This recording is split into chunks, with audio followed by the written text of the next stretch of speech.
बदलेगा जमाना लाख मगर कुरान नहीं बदला जाएगा।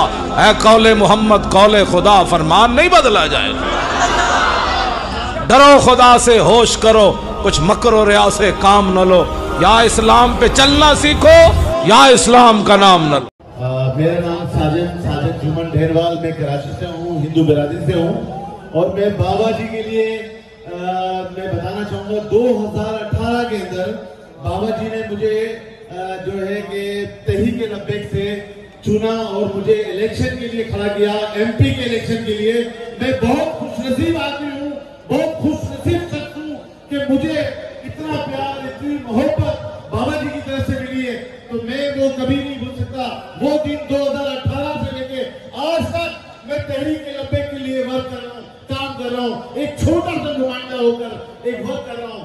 आप यकीन करें कि जो मोहब्बत प्यार हमारे साथ रिजवी साहब ने मेरी सेकंड टाइम मुलाकात की है, जब फर्स्ट टाइम हुई थी तो उन्होंने यही कहा था कि पाकिस्तान में रहने वाले तमाम जितनी भी कौमियत के लोग हैं, चाहे वो अकलीती बिरादरी से हो, हिंदू बिरादरी हिंदू कौम से हो, सिख कौम से हो, मसीह कौम से हो, हम सब के साथ है। और जहां भी उनके साथ जुल्म हो रहा होगा हम उस जुल्म को खत्म करेंगे, उन्हें भरपूर तरीके से जीने का हक देंगे।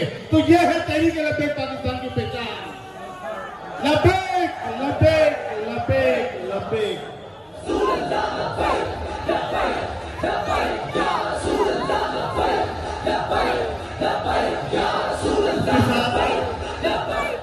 मैं एक बात और कहना चाहूंगा, पूरे पाकिस्तान में मेजोरिटी नहीं बल्कि माइनॉरिटी भी तहरीक लब्बैक पाकिस्तान हमारे सरबराह साद हुसैन रिजवी साहब के साथ शाना बाशाना खड़ी है और कदम से कदम बढ़ाकर इनके साथ चलेगी। हर वक्त रात हो दिन हो इनके साथ खड़े, तहरीक लब्बैक पाकिस्तान के साथ खड़े। मैं दोनों हाथों से सलूट पेश करता हूँ।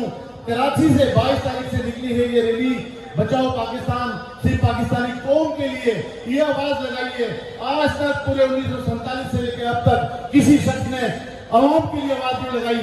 महंगाई बढ़ती जा रही है, पेट्रोल महंगा होता जा रहा है, लोग खुदकुशियां कर रहे हैं, मजबूर हो चुके हैं। लेकिन आज हमारी आखिरी किरण है तो साद हुसैन रिजवी साहब है, हमारी आखिरी किरण, हमारी आखिरी